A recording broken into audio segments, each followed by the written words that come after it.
March 2026 is one of those months that probably hardcore Criterion Collection fans are probably excited for. But for the mainstream audience, another Apple film is finally available in physical media. So the Criterion Collection apparently announced the film that they'll be releasing in March of next year. And of course, as expected, one of Apple's biggest films apparently finally being available on Blu-ray, and especially from the Criterion Collection. So here are the films that the Criterion Collection will be releasing in March of 2026. I'm now on the Criterion Collection website, and for March of next year, we, as expected, of course, Martin Scorsese's Killers of the Flower Moon is finally being available on Blu-ray, and especially in the Criterion Collection, because of course most of his films are some of his films are available in the Criterion Collection. And of course this one is very significant because this film was at first is an Apple film, which although it was released in theaters first, but then after that was only available on Apple TV Plus, which is now Apple TV. And yeah, maybe we're saying that probably the Criterion Collection will release the film on Blu-ray, which actually happened. And yeah, I saw the film when it was released about 2 years ago, and it's a great film that apparently somehow talks about apparently racism in the 1920s, I think, where apparently, and even some where a lot of murders were happening in in an area where apparently there was a lot of oil, and the indigenous people that were living in that area were apparently kind of taking care of that. But then apparently when the colonizers apparently somehow invaded the area, then apparently they tried to get all the oil, and then it leads to a series of murders, which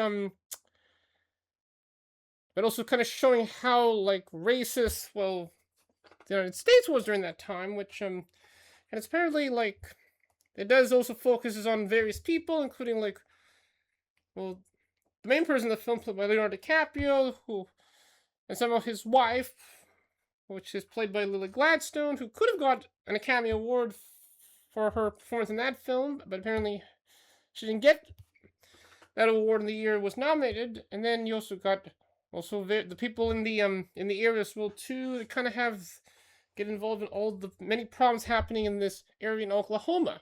And while it did get a lot of nominations, the cameras here, of course it didn't get any awards because it was nominated the same year that Oppenheimer was nominated, and of course that got Best Picture. But and yeah, for this Criterion edition, I'm probably think there's probably might be a lot of new special features kind of go into the making of the film. Maybe they might interview some of the people involved in it. They're probably for sure going to interview Martin Scorsese in it. So I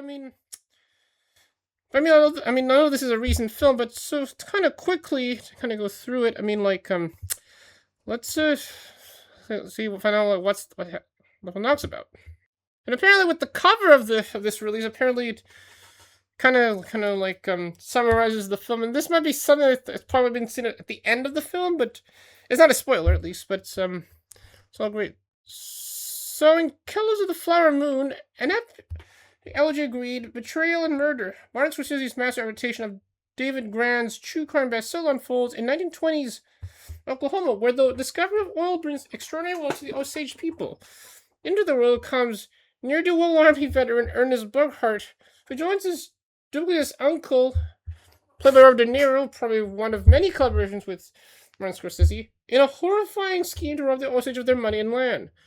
Lily Gladstone charges the film with her transcendent performance as Burkhart's Osage wife, Molly Kyle, gradually into the evil that surrounds her. With Killers of the Flower Moon, Scorsese brings a dark chapter of American history to the screen with gripping narrative power and a profound feeling for the weight of systemic injustice. But also, apparently the score of the film is actually probably the one, the last thing that, the lead member of the band, Robbie Robertson apparently did before he apparently passed away, and he did get nominated for best score for this film. It's actually a great score, actually. But yeah, and so So let's see what the special features on the Criterion Collection edition of Killers of the Flower Moon. So it's obviously it's a director's approved 4K UHD and Blu-ray special that includes a new 4K digital master approved by the president of the film, Martin Scorsese, with Dolby Atmos soundtrack. It's like it's because apparently, of course, like a lot of films on Apple TV apparently are presented in Dolby Atmos, but also they also present them in Dolby Vision HDR, which has it on the 4K of the release, and also 2 Blu-rays with the film and special features. There's a new documentary about the film featuring Scorsese, film stars Leonardo DiCaprio, Lily Gladstone, David Grant, Osage Nation Principal Chief Jeffrey Standing Beer, Osage Cultural Consultant John Williams, not the John Williams as the conductor, editor Thomas Schoonmaker, and other members of the cast and crew. So, yeah, this might have new interviews. For a lot of the people that were involved in the film talk about the film, including Martin Scorsese. There's a new documentary about the last scene in the film, which kind of also has interviews with Scorsese, Chief Standing Bear, and 6 members of the Osage Nation. It's like called Wazazi, a song for the Osage, which the song at the end of the film also got nominated for Best Original Song, and he was nominated. Excerpted archival interview with director of photography Rodrigo Prieto. The excerpts from the film's press conference at the Cannes Film Festival, featuring a lot of the people involved, as well as like Robert De Niro, which, I mean, this is kind of normal in a lot of Criterion releases where they would put like the press conference of the film at the Cannes Film Festival, which, yeah, I think it opened the festival that year, I think. A short program on Noah Kamoa's cover art, which, with the cover of this edition, the film's preview, English subs for the deaf and hard of hearing, and English descriptive audio, plus essays by critic Vincent Cunningham and film programmer Adam Prawn, new cover by Noah Kemaha. So yeah, I mean, this is probably has a lot of in-depth special features talking about the film as expected, which this is something for sure I'll probably get, which, since it's being released in March, there's a possible chance that this might be released on the same day, maybe then like they'll probably do a flash sale, which usually happens around that time. So if they do, I'll probably get this on a flash sale. But now to apparently the rest of the films that apparently the Criterion Collection will be releasing in March of next year, and apparently many of these films are apparently, well, hardcore fans of the collection would probably know about. Apparently, one of them is apparently a Sweetheart film, which thought Hong Kong Cinema Classics could have released that, although maybe because a different production company released this film, apparently, so Criterion got the rights to this film. That film is The Blade, and I probably don't know a lot about that film, but I might know some of the films that the other films they're releasing in this month. But let's see what The Blade talks about.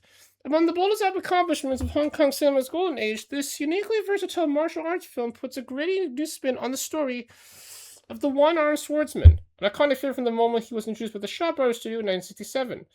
Composed in a whirlwind of immersive close-ups and fractured editing, The Blade follows the young swordsmaker Dingon, who, after losing an arm in an ambush, transforms himself into a furious avenger. I mean, you could say this is probably like the Hong Kong version of Zetoichi the Blind Swordsman, which actually there is that very big Zetoichi box set that has every film that involves Zetoichi before they apparently they actually in TV. With its intentionally disorienting stylization and strictly brutal tone, The Blade was a rare commercial disappointment for Sweetheart. So this is probably one of his flops apparently in his career. But it has since been acclaimed as one of the director's most radical visions, a tour de force of action expressionism, and a scathing reprisal of the wuxia genre's code of masculinity that achieves a feverish intensity. So let's see what are the special features of the edition of this film. It has a new 4K digital restoration with uncompressed mono soundtrack. The film presented in Dolby Vision HDR, a new audio commentary featuring Hong Kong cinema expert and producer Frank De Jing, a documentary from 2006 about the person that made the film, one of the co-writers of the film, Kon Hui, and film star Zhang Jinjin, called Action et Verite, a new video essay on the film by Taylor Ramos and Tony Zhao called, a Q&A with Sui from 2011 at the New York Asian Film Festival, an alternate English dub track. The film's opening and end title is in English. The film's preview news in subtitle translation, plus an essay by author Lisa Morton, new cover Olivier Barrett. So not a lot of new special features on this release, but for any fans of Sweet Hawk, you'll probably like this released. And now let's go to, another film that apparently they're also releasing that apparently has some big stars in it. Of course, the film A Man and a Woman, which apparently has the lady that is in some of Jacques Demay's films, including Lola, Anouk Aimée, who apparently recently passed away, and Jean-Louis Trintignant, which, if you're big fans of those actors, this is probably something you want to see. But let's see what happens in this film. Claude Lelouch's Academy Award-winning international sensation is a paragon of swinging cinematic romanticism in 1960s chic. Also, actually, this might be a very important film in, let's say, Oscar history, kind of sense. Against the rain-swept backdrop of the Normandy coast, two widowed single parents, race car driver John Louis and film supervisor Anne, find themselves falling for each other. But are they ready to move on from the shadows of their former lovers? Revealing its stars' chemistry and unfolding as a sublime swirl of shifting film stocks, whirling camera work, and time and space collapsing editing, all set to Francis Lies and unforgettable score. A Man and a Woman enters as one of the most intoxicating love stories ever told. So let's see the special features of this one, which actually this one is approved by the director, Claude Lelouch. So it has a new 2K digital restoration, supervised and approved by Claude Lelouch, with Uncredited Monroe soundtrack, a new interview with Lelouch, the making of the film on location, archival footage of Lelouch at the Cannes Film Festival in 1966, a short film by Lelouch with an introduction by the director called C'était un Rendezvous from 1976, the film's previews, new English subtitle translation, with an essay by critic Kerry Rickey. So it has a few new special features, including an interview with the director, plus a short film with a new introduction by Claude Lelouch. But this will be an interesting film to see. I probably could see at some point. And also, again, a new cover by Eric Skillman, who does some of the covers for the Criterion release question. And then we have this other film called Testament, which I'm not sure if this might be a re-release, I think, but I'm going to check what this one's about. In Testament, taking a hauntingly intimate approach to an often sensationalized subject, the Singular Testament depicts one's family's daily life in the wake of nuclear devastation. After an atomic attack near her small California town, Cara Wheatley, played by Jen Alexander in a fiercely vulnerable Oscar-nominated performance, must find the strength to care for her 3 children as the family contend with the radiation sickness and the realization that their close-knit community will never be the same. With an artistic focus on the unimaginable events, director Lynn Littman puts forth a radically humane vision of what it goes on living in a shattered world. So the special features of the Criterion Collection edition of Testament includes a new 4K digital restoration supervised and approved by the person who made the film, Lynn Littman, director of photography, scene poster with Uncredited Monroe soundtrack, a new conversation with Littman and author Sam Watson, 2 documentaries about Littman made in collaboration with anthropologist Barbara Merov, one from 1976 called Number Our Days, and In Her Own Time from 1985, an archival programs featuring interviews with various people that were involved with the film and nuclear science experts called Testament of 20 Nuclear Thoughts, an audio recording of film star Jane Alexander reading the short story which the film is based on, The Last Testament, film's preview, English subs for the deaf and hard of hearing, plus an essay by author and film critic Michael Korsky, new cover based on an original theatrical poster. So, just has a new conversation, but the rest of the special features are all archival materials. So, but it's an interesting film to kind of see. It might have some historical significance in a sense. It does tackle on the nuclear power, at least in a sense.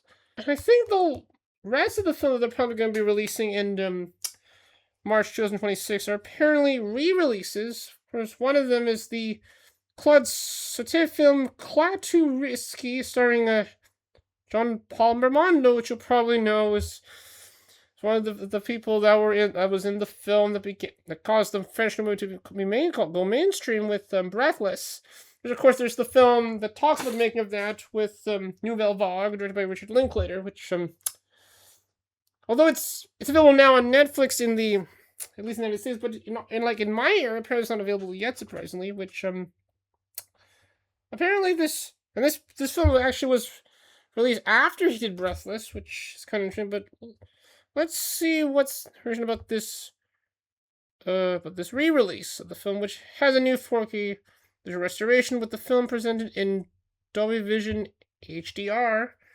And the rest of the special features are probably the same from the previous Blu-ray release, which includes excerpts from a documentary on the person that made the film, Claude Sautet, called Claude Sautet ou l'âme magie invisible from 2003, an interview with the person that wrote the book that inspired the film, and co-screenwriter Jose Giovanni, an archival interview featuring film star Lino Ventura, talking about his career, films previews, plus essays by filmmaker Bertrand Tavernier, and a reprint interview with Sautet, and a 1962 tribute by Jean-Pierre Melville, covered by Eric Skillman. And then the other film they're apparently releasing, also in the same month we got, is the Louis Buñuel film Viridiana, which I know the director, but I haven't know a lot about his films yet. But yeah, and apparently this film was banned in Spain and denounced by the Vatican upon the time of its release. So I mean, this film kind of gets a bit religious, although it did get the Palme d'Or at the Cannes Film Festival in 1961.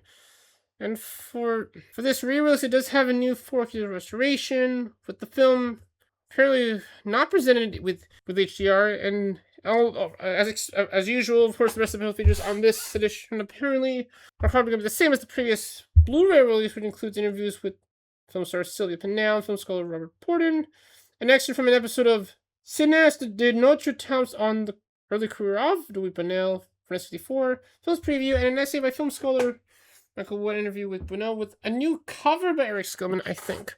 So that are like the films the Criterion Collection will be releasing in March of 2026, which, I mean, if you're kind of like excited for these films, they usually would be films that would probably be in the Criterion Collection, including some of them being re-releases, and you're probably gonna like some of these films, but but they're also releasing an underappreciated sweetheart film, probably an international sensation from Claude Lelouch, starring Anouk Aimée and Jean-Louis Trintignant, called A Man and a Woman. And for many, like, mainstream fans, including myself, are probably all excited for the Criterion edition of Martin Scorsese's Colors of the Flower Moon.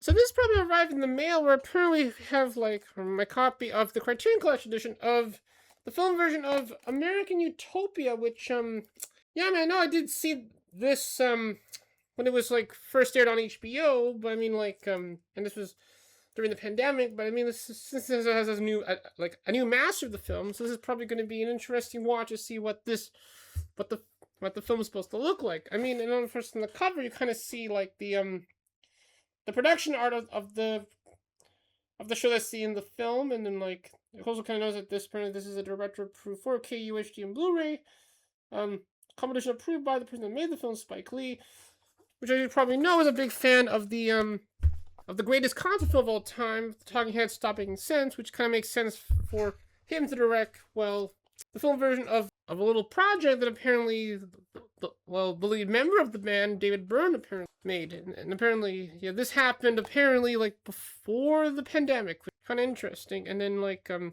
it's interesting when I was looking through the packaging of this release, apparently something that, Warner was probably going to release this, which, because it aired on HBO, but although it was released in theaters, despite the pandemic happening, apparently Universal released it in theaters. So I mean, like, although the music in it was probably under Warner Music, so apparently, but still, at least the old country special kind of at least, like, made it to the collection. But I mean, and with that year ending, apparently, like, the Criterion Collection probably had a really big year, releasing a lot of exciting films, and probably next year will keep on going. Like, but what are your thoughts on the films the Criterion Collection will be releasing in March of 2026? Well, if put your thoughts in the comments below. And if you enjoyed this video, you could probably like the video, subscribe to my channel, and I'll talk more about the Criterion Collection and various other things related to film. With that, I'll see you later. Bye, everyone.